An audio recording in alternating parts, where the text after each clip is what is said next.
नमो नारायण, राधे राधे। अब हम एकादशी की चर्चा करते हैं। एकादशी की चर्चा भगवान नारायण को बड़ी प्रिय है। एकादशी का व्रत भगवान को बड़ा प्रिय है। एकादशी के व्रत करने वाले को किसी प्रकार का कष्ट नहीं होता। और किस महीने की किस एकादशी का क्या पुण्य है ये समझिए। पौष मास में 2 एकादशी होती है, एक कृष्ण पक्ष की एकादशी, एक शुक्ल पक्ष की एकादशी। तो दोनों एकादशियों की हम चर्चा करते हैं। जो पौष मास के कृष्ण पक्ष की एकादशी है, इसका नाम सफला एकादशी कहा जाता है। इसके बारे में कहा गया है, भगवान श्री कृष्ण ने युधिष्ठिर से को बताया है। युधिष्ठिर ने भगवान से प्रश्न किया एकादशी के बारे में कि हे प्रभु स्वामिन, पौष मास के कृष्ण पक्ष में जो एकादशी होती है उसका नाम क्या है, उसकी क्या विधि है तथा उसमें किस देवता की पूजा की जाती है, यह सब विधि मुझसे बतलाइए। भगवान श्री कृष्ण ने कहा, हे राजेंद्र, हे राजन, मैं तुम्हें बतलाता हूँ, सुनो, बड़ी सावधानी पूर्वक सुनना। बड़ी बड़ी दक्षिणा वाले यज्ञों से भी मुझे उतना संतोष नहीं मिलता जितना एकादशी व्रत का अनुष्ठान करने वाले भक्तों के ऊपर मुझे संतोष मिलता है। इसलिए व्यक्ति को सर्वथा प्रयत्न करके एकादशी का व्रत करना चाहिए। पौष मास के कृष्ण पक्ष में सफला नाम की एकादशी होती है। जो पौष मास का कृष्ण पक्ष है, इसकी एकादशी को सफला नाम की एकादशी कहते हैं।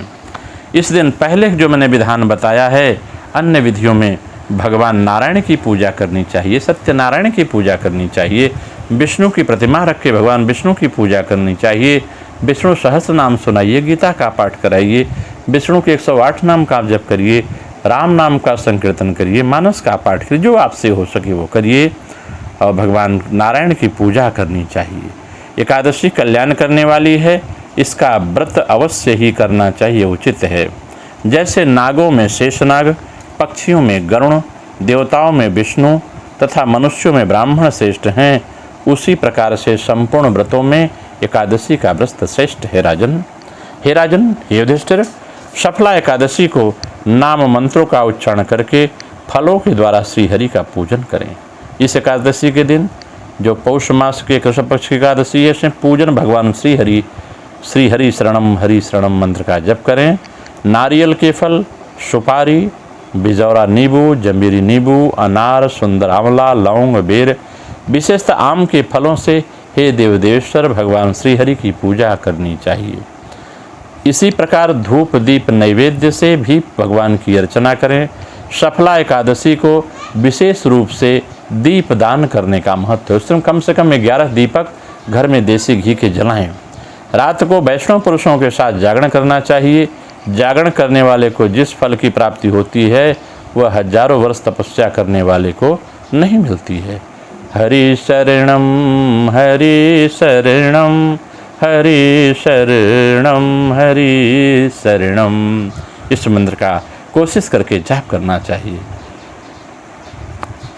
श्रेष्ठ यह सफला एकादशी शुभ कारिणी तथा की कथा सुनो। जो इसकी शुभ कारिणी कथा है, जो शुभ प्रदान करती है कथा सफला एकादशी, उसके बारे में सुनो। चंपावती नाम से विख्यात एक पुरी है, जो कभी राजा महिष्मत की राजधानी थी। राजा महिष्मत के 5 पुत्र थे। उनमें जो ज्येष्ठ पुत्र था, वह सदा पाप कर्म में ही लगा रहता था। वह पर स्त्रीगामी था, वह वैश्याओं में आसक्त था। उसने पिता के धन को पाप कर्म में ही खर्च कर दिया। वह सदा दुराचार परायण व्यक्ति था तथा ब्राह्मणों का निंदक था। कभी गौ और ब्राह्मण की निंदा नहीं करनी चाहिए। आप प्रमादवश, क्रोधवश, अज्ञानतावश कर निंदा करते हैं तो ऐसा व्यक्ति पतित हो जाता है, उसे पाप लगता है, वह नरक हो जाता है। वैष्णव और देवताओं की भी हमेशा निंदा किया करता था वह व्यक्ति। जो अपने पुत्र के ऐसे पापाचारी देखकर राजा महिष्मत ने राजकुमारों में उसका नाम लुम्बक रख दिया। फिर पिता और भाइयों से मिलकर उसे राज्य से बाहर कर दिया। लुम्बक उस नगर से निकलकर गहन वन में जंगल में चला गया। वहीं रहकर उस पापी ने प्रायः समूचे नगर का धन लूट लिया। चोर जो है जंगल में छिप करके नगर का धन लूट लिया करते हैं, उसी प्रकार का कार्य उस लुम्बक ने किया। एक दिन जब वह चोरी करने के लिए नगर में आया तो रात में पहरा देने वाले सिपाहियों ने उसे पकड़ लिया। किंतु जब उसने अपने को राजा का महिष्मत का पुत्र बतलाया तो सिपाहियों ने उसे छोड़ दिया। फिर वह पापी वन में लौट आया और प्रतिदिन मांस तथा वृक्षों के फल खाकर जीवन निर्वाह करने लगा। वह दुष्ट का विश्राम स्थान पीपल वृक्ष के निकट था। वह पीपल का वृक्ष बहुत पुराना, वर्षों पुराना पीपल का वृक्ष था। उस वन में वह वृक्ष एक महान देवता माना जाता था।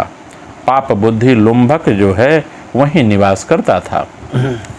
बहुत दिनों तक बीत गए। रहते रहते उस प्रकार से उसने बहुत दिन जब बीता तो एक दिन किसी संचित पुण्य के प्रभाव से उसके द्वारा एकादशी व्रत का पालन हो गया। अनायास ही उस दिन कुछ मिला ही नहीं खाने को, और संयोग से उस दिन पौष कृष्ण पक्ष की दशमी के दिन पापिष्ट लुम्भक ने वृक्षों के फल खाए और वस्त्रहीन होने कारण रात भर जाड़े का कष्ट भोगा। उस समय न तो उसे नींद आई न आराम मिला। वह निष्प्राण सा हो रहा था। सूर्योदय होने पर भी उस पापी को होश नहीं हुआ। सफला एकादशी के दिन भी लुम्भक बेहोश पड़ा रहा। दोपहर होने पर उसे चेतना प्राप्ति हुई। फिर इधर उधर जब उसने दृष्टि डालकर देखा तो आसन से उठा और लंगड़े की भांति पैरों से बार बार लड़खड़ाता हुआ वन के भीतर चला जाता है। जब वह जरा वन के भीतर चला गया तो वह भूख से दुर्बल पीड़ित हो रहा था। भूख प्यास सता रही थी। राजन, उस समय लुम्भक बहुत से फल लेकर ज्यों ही विश्राम स्थान पर लौटा त्यों ही सूर्यदेव अस्त हो गए। तब उसने वृक्ष की जड़ में बहुत से फल निवेदन करते हुए कहा, इस फलों में लक्ष्मीपति भगवान विष्णु संतुष्ट हों। ऐसा कहकर लुम्भक ने उस फल को वहीं चढ़ा दिया। यह कहकर लुम्भक रात भर नींद नहीं ली। इस प्रकार अनायास ही उसने इस व्रत का पालन कर लिया। उस समय सहसा आकाशवाणी हुई, राजकुमार, तुमने सफला एकादशी का जो व्रत किया है, इस सफला एकादशी के प्रसाद से राज्य और पुत्र को प्राप्त करोगे। बहुत अच्छा कहकर उसने वह वरदान स्वीकार कर लिया। इसके बाद उसका रूप दिव्य हो गया। तब से उसकी उत्तम बुद्धि भगवान विष्णु के भजन में लग गई। वह जो लुम्भक नाम का राजा का पुत्र था, दिव्य आभूषणों की शोभा से संपन्न होकर उसने अकंटक राज्य प्राप्त किया और 15 वर्षों तक उसका संचालन करता रहा।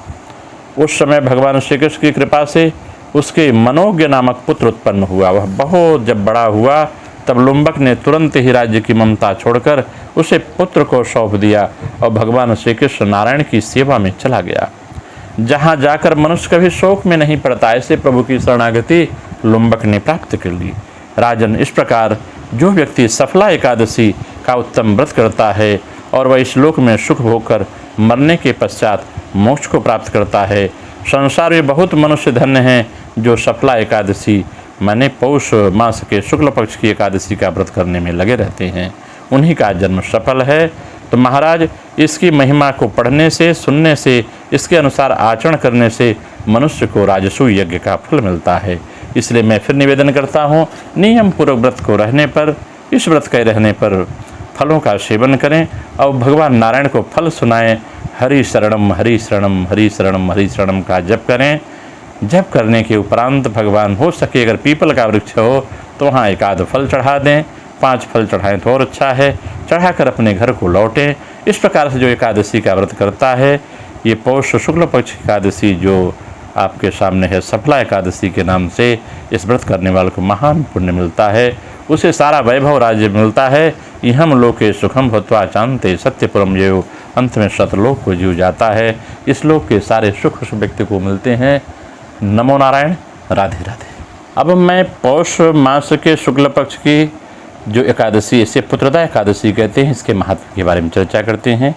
एकादशी कोई हो, शुक्ल पक्ष की हो या कृष्ण पक्ष की हो, सबका अपना महत्व है, अपने अपने विधान है। हर एकादशी की जो 2400 एकादशी है, इन 24 क्या 2600 एकादशी का अपना महत्व है, जो अधिमास के महीने में होती है, पुरुषोत्तम मास में, उसकी भी हम चर्चा करेंगे। फिर भगवान श्री कृष्ण युधिष्ठिर से प्रश्न करते हैं, हे प्रभु, आपने शुभकर्णी सफला एकादशी का वर्णन किया है, अब कृपा करके शुक्ल पक्ष की एकादशी के महत्व को बताइए। उसका नाम क्या है, कौन सी विधि है तथा उससे किस देवता का पूजन किया जाता है। भगवान श्री कृष्ण ने कहा, राजन, पौष महीने के शुक्ल पक्ष की जो एकादशी है उसे बतलाता हूँ, इसको बड़े ध्यान पूर्वक सुनिएगा। हे महाराज, संसार के हित की इच्छा से मैं आप इसका वर्णन करता हूँ। इसका वर्णन इसलिए कर रहा हूँ, संसार का कल्याण होगा, इसे सुनने वाले इसका आनंद लेंगे। राजन, पुरानी विधि जो मैंने की, स्नान वस्त्र षोडशोपचार भगवान के पूजन से यत्नपूर्वक इसका व्रत करना चाहिए। इसका नाम पुत्रदा एकादशी है। यह सब पापों को हरने वाली उत्तम तिथि है। समस्त कामनाओं तथा सिद्धियों के दाता भगवान नारायण इस तिथि के अधिदेवता हैं। चराचर प्राणियों सहित समस्त त्रिलोकी में इससे बढ़कर दूसरी कोई तिथि नहीं है। एकादशी से बढ़कर कोई तिथि नहीं है। पूर्व के काल की बात है कि एक भद्रावती पुरी में राजा सुकेतुमान राज्य करते थे। उनकी रानी का नाम चंपा था। राजा को बहुत समय तक कोई वंशधर पुत्र नहीं प्राप्त हुआ, इसलिए दोनों पति पत्नी सदा चिंता में रहते थे और शोक में डूबे रहते थे। कितनी स्त्रियां उनको ताना मारती थी कि पुत्र का अभाव है, बाझिन है। इस प्रकार से रानी भी कुंठित रहा करती थी, राजा भी चिंतित रहते थे। राजा के पितर उनके दिए हुए जल को शोकोच्छ्वास से गर्म करके पीते थे, सो भी तृप्त नहीं थे। बड़ा कष्ट होता था, कोई वंश में है नहीं। राजा के बाद ऐसा कोई नहीं दिखाई देता जो हम लोगों का तर्पण करेगा, ऐसा पितर सोच के परेशान रहते थे। यह सोच सोच कर पितर भी दुखी हो गए थे। एक दिन की बात है कि राजा घोड़े पर सवार होकर गहन वन में चले गए। पुरोहित आदि किसी को भी इस बात का पता नहीं चला। मृग और पक्षियों से सेवित उस सघन कानन वन में राजा भ्रमण करने लगे। बड़ा घनघोर जंगल था। मार्ग में कहीं सियार की बोली सुनाई पड़ती थी तो कहीं उल्लुओं की आवाज़ सुनाई देती थी। कहीं रीछ, कहीं मृग दिखाई देते थे, कहीं हिंसक जानवर दिखाई देते थे। इस प्रकार के घूम घूम करके राजा वन की शोभा देख रहे थे। इतने में दोपहर हो गया। राजा को भूख प्यास सताने लगी। वे जल की खोज में इधर उधर दौड़ने लगे। किसी पुण्य के प्रभाव से उन्हें एक उत्तम बढ़िया सुंदर सरोवर दिखाई दिया। उसके समीप मुनियों के बहुत से आश्रम दिखाई दिए। शोभाशाली नरेश ने उस आश्रम की ओर देखा कि यहाँ सरोवर के किनारे ऋषियों का आश्रम है। उस समय शुभ की सूचना देने वाले शकुन होने लगे। राजा का दाहिना नेत्र और दाहिना हाथ फड़कने लगा, जो उत्तम फल की सूचना दे रहा था। राजा उठते हैं। सरोवर के तट पर उन्होंने बहुत से देखा कि मुनि वेद पाठ कर रहे थे। उनको देखकर राजा को बहुत हर्ष हुआ। राजा को जब हर्ष हुआ देख करके राजा बड़े प्रसन्न हुए। घोड़े से उतरकर मुनियों के सामने खड़े हो गए और पृथक पृथक सब उनकी वंदना करने लगे। वे मुनि उत्तम व्रत का पालन करने वाले थे। जब राजा ने हाथ जोड़कर बारंबार दंडवत प्रणाम किया, तब राजाओं से मुनि बोले, हे राजन, हम लोग तुम पर प्रसन्न हैं। राजा कहते हैं, आप लोग कौन हैं? आपके नाम क्या हैं तथा आप लोग किस लिए यहाँ एकत्रित हुए हैं? यह सब सच सच मुझसे बताइए। ऐसा राजा ने प्रश्न कर दिया। मुनि बोले कि राजन, हम लोग विश्वदेव हैं। यहाँ स्नान के लिए आए हैं। माघ निकट आया है। आज से 5वें दिन माघ का स्नान आरंभ हो जाएगा। और आज ही पुत्रदा एकादशी नाम की एकादशी है, जो व्रत करने वाले मनुष्य को पुत्र दे देती है। राजा ने कहा, हे विश्वदेवगण, यदि आप लोग प्रसन्न हैं तो मुझे पुत्र दीजिए। मुनि बोले, राजन, आज के ही दिन पुत्रदा एकादशी नाम की एकादशी है। इसका व्रत बहुत विख्यात है। ये पुत्र देने वाली एकादशी है, जो पौष मास के शुक्ल पक्ष की एकादशी को हम पुत्रदा एकादशी कहते हैं। वो विश्वदेव कहते हैं कि आज तुम इस उत्तम व्रत का पालन करो। महाराज, भगवान केशव के प्रसाद से तुम्हें पुत्र अवश्य प्राप्त होगा।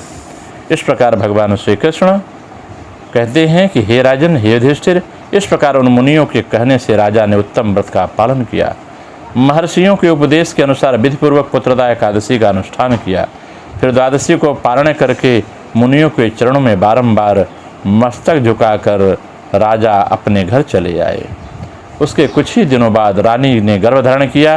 प्रसव काल आने पर पुण्यकर्मा राजा ने तेजस्वी पुत्र प्राप्त किया, जिसने अपने गुणों से पिता को संतुष्ट कर दिए। वह प्रजाओं का पालक हुआ।